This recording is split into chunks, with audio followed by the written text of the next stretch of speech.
My name's Emily, and I'm 35. I've been taking care of our home for 10 years now. My husband, Michael, is a doctor. We don't have kids, but we've been pretty happy. Then, one day, everything changed. Michael came home late, like usual, and dropped a bombshell. He wanted a divorce. "I'm marrying my other woman," he said. I was shocked. "What do you mean?" "We didn't marry for love," he added. And he was right. Our marriage was more of an arrangement. His parents wanted him to marry, and I guess I seemed like a good match. We barely knew each other before we tied the knot. The only thing we really had in common was our last name. Looking back, maybe I was drawn to the idea of sharing the same last name. So we rushed into marriage, and for a while, we managed all right. I never thought we'd end up divorcing after 10 years. Even though our marriage wasn't built on love, we've been together for so long. But now, out of the blue, you want to marry someone else. When did you start betraying me?" I asked, but Michael denied it. He said he met this nurse at the hospital about a year ago and was drawn to her charm. He claimed he was tired of living with a boring person like me. I was shocked and hurt. "How can you say that after all these years?" I asked.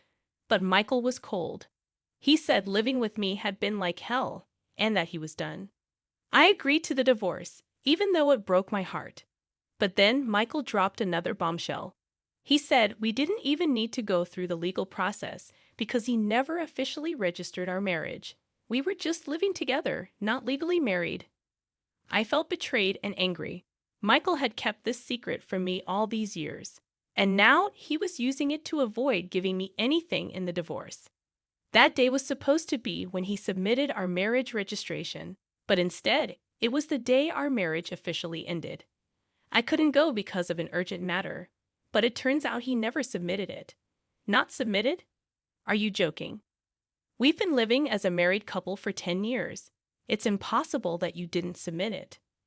Normally, yes, that's why I made that rule at the beginning. If you went to the office, everything would be ruined. When we got married, we made some rules. I, as a homemaker, would handle all the household chores. I was on an allowance, and part-time work was prohibited. And Michael would handle all governmental and official matters. "Why would you do such a thing?" I asked. "Because I was about to be forced into a marriage with someone I didn't love. It's not like I was going to submit it easily. I was saving marriage for someone I was destined to be with. Then you should have refused the marriage proposal in the first place." I couldn't refuse. My parents are stubborn and wouldn't listen. What would have happened if I said I didn't want to marry? Plus, I wanted a housekeeper. A housekeeper? I'm a busy doctor and can't often tend to household chores. So, I decided to marry you as a housekeeper. It was a good deal for you too, right? You could eat well and have a roof over your head without working. You seemed desperate to get married too. What?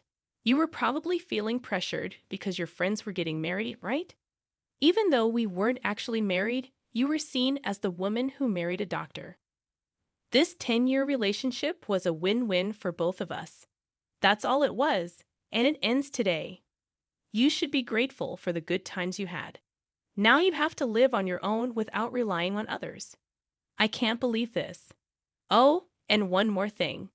Don't tell my parents about this. If you do something unnecessary, you know what will happen to your father, right? My father, who runs a medical equipment sales company, has a contract with the hospital where he works. It was through my marriage to him that this connection was made. If I told my in-laws, he's implying that he'd sever the contract as a threat. In other words, he's threatening me not to do anything unnecessary. It's your fault for being deceived. How pitiful to be thrown out with nothing, he said, laughing. But the one who would be thrown out without knowing anything was actually him. I couldn't help but burst into laughter. What's so funny all of a sudden? I can't believe you became a doctor with that kind of knowledge.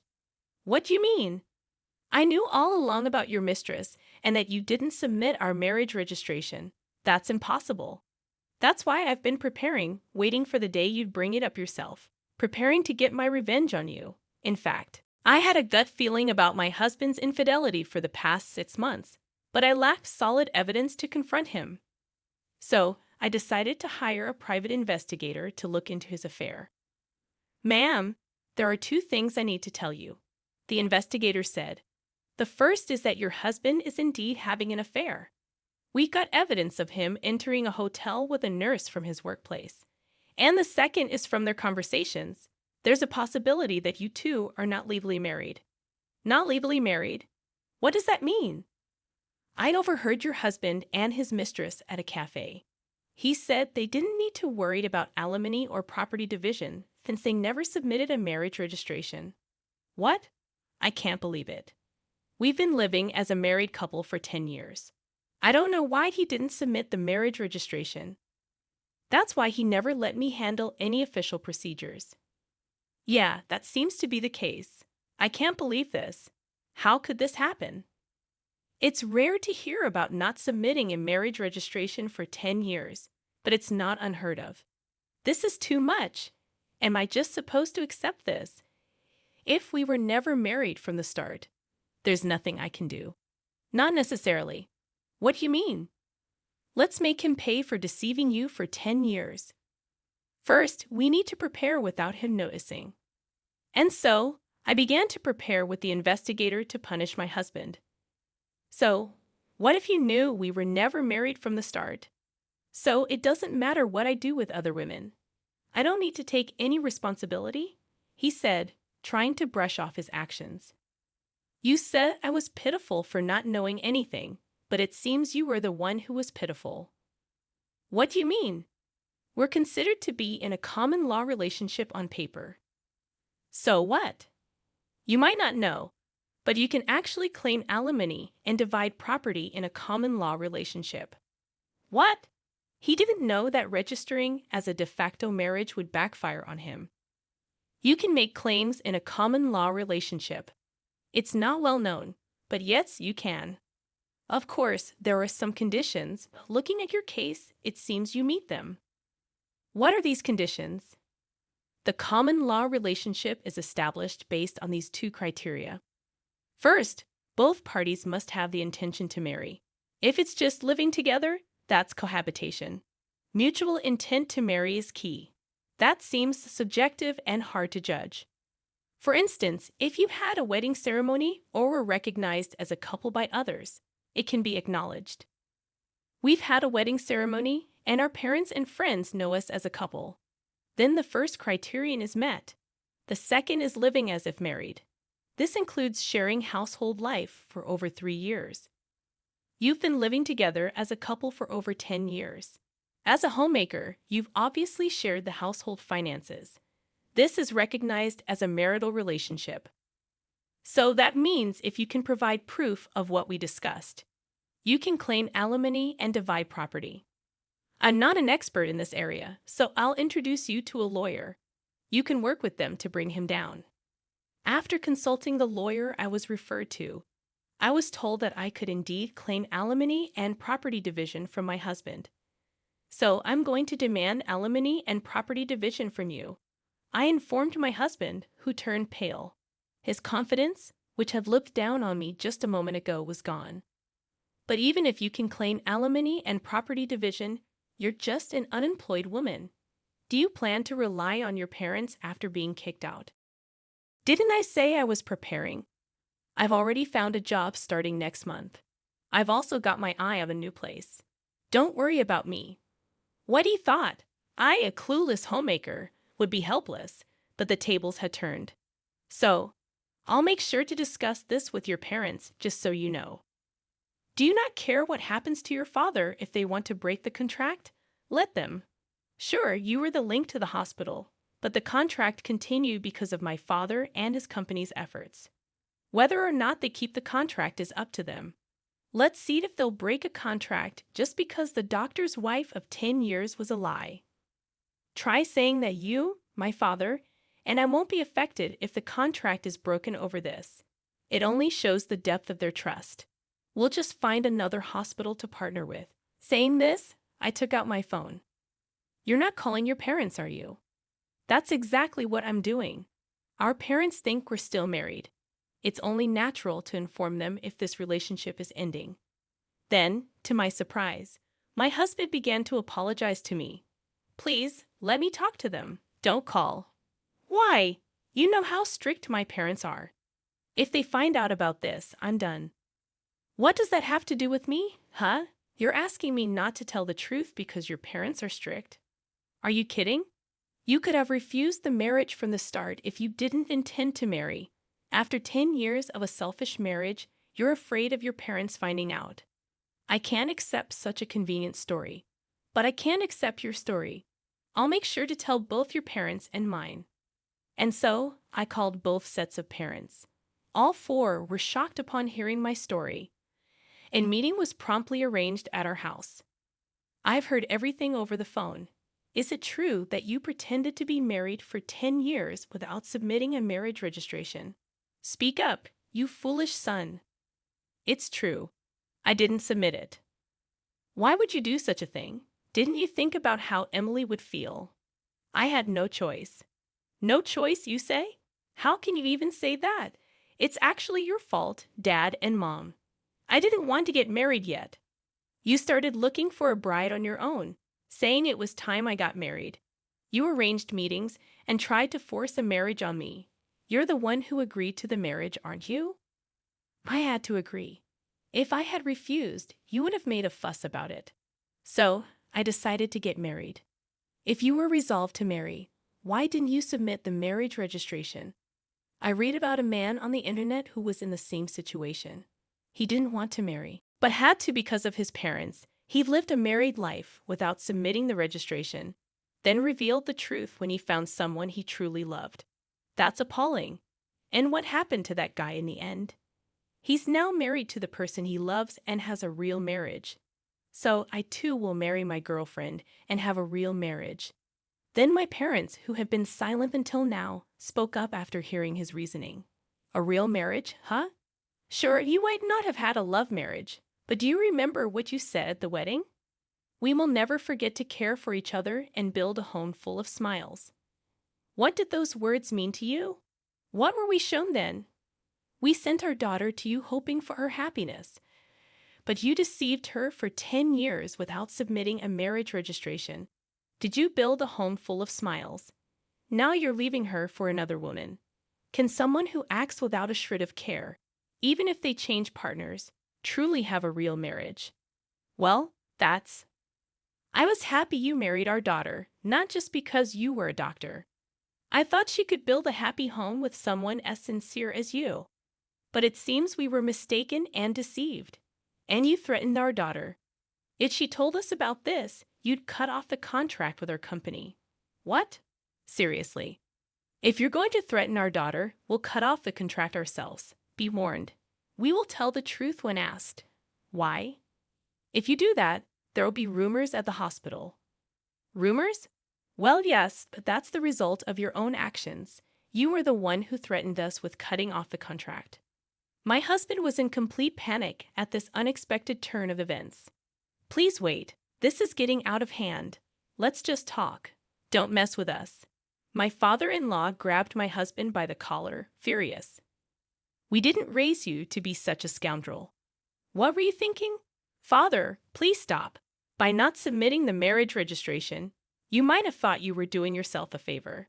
But because of your selfish actions, Emily was strung along for 10 years. What were you thinking, causing such trouble to others? The living room fell silent. My husband, faced with my father-in-law's words, had nothing more to say. Emily and your parents, I'm truly sorry for the trouble caused by this idiot. No, you parents shouldn't apologize. It's not your fault. However, it's partly our responsibility as parents for letting him act this way. For now, we'll take him home and make sure he doesn't continue his reckless behavior. We'll deal with the aftermath properly. We're very sorry for all this. And with that, my husband was taken away by his parents back to his childhood home. You've been through a lot. For now, you should come back home and rest. We'll think about what to do next later. You don't need to worry about anything right now. My parents thought I was completely exhausted and deceived. They spoke to me with such kindness. Thank you. But I won't go back home yet. I still have things I need to do. I declined their offer and stayed in my own home. What I had to do was prepare for the final settlement with my now ex-husband, gathering evidence for our common law relationship. I was getting ready to claim alimony and divide our assets. A few weeks later, a meeting with a lawyer was arranged.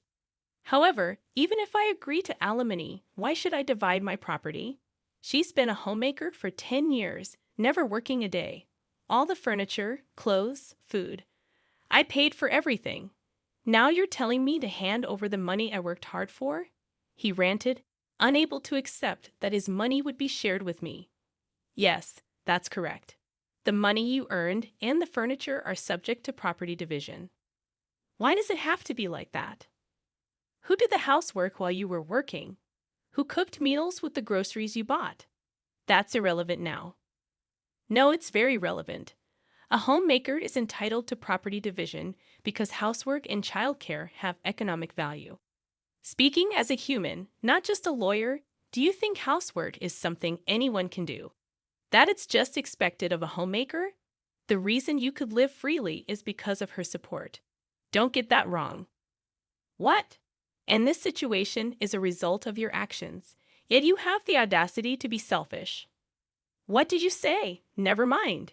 Anyway, she's entitled to half of the assets for property division. That's how it is. Damn. Regarding alimony, we intend to claim $100,000 from you. $100,000. Why so much for a relationship that wasn't even a marriage? It's precisely because you weren't married. Normally, alimony claims in common law relationships range from $10,000 to $40,000. However, in your case, you pretended to be married for 10 years and selfishly tried to kick her out when you found someone else. The amount is determined by the severity and duration of your actions. But still, you may think 10 years is just a short time, but it's longer than you realize. During that time, she devoted herself to you, believing you were a married couple. You have no right to complain after betraying her. A perfect rebuttal. He couldn't say anything and reluctantly agreed to my demands. Then I also sent a notice of claim for alimony to his mistress. I knew who and where she was, thanks to the investigator. As he had said, she was a nurse working at the same hospital. The mistress, having heard from him that there was no possibility of alimony or property division, must have been utterly shocked by the contents of the claim. Wait a minute, this isn't what you told me. What do you want? I told you not to talk to me at the hospital. I got this from your wife. You said there wouldn't be any alimony because we weren't married. What's this all about? I later learned that in a panic after being served with the alimony claim from me, she confronted him at the hospital with the notice I had sent. Okay, let's talk about this later, not here. There are too many people around. We'll both be in trouble if this turns into a rumor. I don't care about that. I can't pay this kind of alimony. You said it was okay, so you should pay it for me. What? I won't pay a penny. You were the one who wanted this relationship. You said I was the only one for you, that you wanted to marry me. Hey, quiet down. Everyone can hear us. Just so you know, I'm not in the wrong here. If you want to make amends with your wife, do it yourself. Tell her I don't owe her a penny, that you'll take care of everything. Wait, hold on. Hey. This exchange led to the revelation of their affair to the entire hospital. It quickly became the talk of the place. And then the final blow was my father's request to the hospital. I apologize, but we would like to terminate our contract at the end of next month. Then the hospital, aware of the rumors, asked my father, "Excuse me for asking, but is the reason for canceling the contract related to Dr. Michael's affair? It's already become a rumor." Yes, a nurse presumed to be involved caused quite a scene. I never imagined he had been pretending to be married for 10 years without submitting a marriage registration. I never expected it to turn out like this. You mean he never submitted the marriage registration? Weren't you aware that he hadn't submitted the marriage registration? All we knew was that he, being married, had an affair. What do you mean he didn't submit the marriage registration? With my father's request, It was revealed that he had been deceiving me for 10 years by not submitting the marriage registration. This news spread among the other nurses. Dr. Michael deceived his wife for 10 years without submitting a marriage registration, and he had an affair with a nurse. How low? How could he do that? Can someone really not notice for 10 years? Apparently, Emily's maiden name was the same, and he managed all the official paperwork. That's scary. The rumors spread not only among hospital staff, but also to patients, and both Michael and his mistress received cold stares. Unable to endure, they soon resigned from the hospital. As my father told me, "Did you manage to get the alimony?" "Yes, I received payments from both him and his mistress." She refused to pay until the end, claiming she was deceived. But the lawyer made it clear her argument wouldn't hold, and she reluctantly agreed to pay. That's good. What about you, Dad? Did the contract get canceled after all? No, that's off the table. He resigned, and since our company is trusted, the hospital asked us not to cancel the contract. We couldn't cancel it after they asked like that. That's a relief. Then I started a new life in a new place and was living happily. About a year and a half later, my ex-husband contacted me. "Is it true you got remarried?" I had married a man I met at work, and somehow he had found out. I wonder whose number this was going through the trouble of changing your number just to contact me. Just answer my question. Yes, I got married. You betrayed me? Betray. We were never legally married, so I didn't think it would matter to you, right? That's a different matter, indeed. Indeed, things are different now. We're completely separated, so my marriage has nothing to do with you. Is that why you contacted me? After I said this, he seemed at a loss for words. Then he taunted, "Of course, you're still unmarried since you probably haven't submitted a marriage registration. You're that kind of woman." But things weren't as he imagined. Unfortunately for you, my husband isn't the kind of person to do such terrible things. He knows all about your story, so to ensure I wouldn't feel anxious, we went to the office together to submit the registration. Sadly for you, things aren't as you thought. I can somewhat understand your wish for me to be unhappy, considering your own misery. But sorry, we're happily married. I told him this and hung up the phone. What kind of life he leads now, I don't know. But unless he changes his selfish nature, it's unlikely he'll ever find happiness.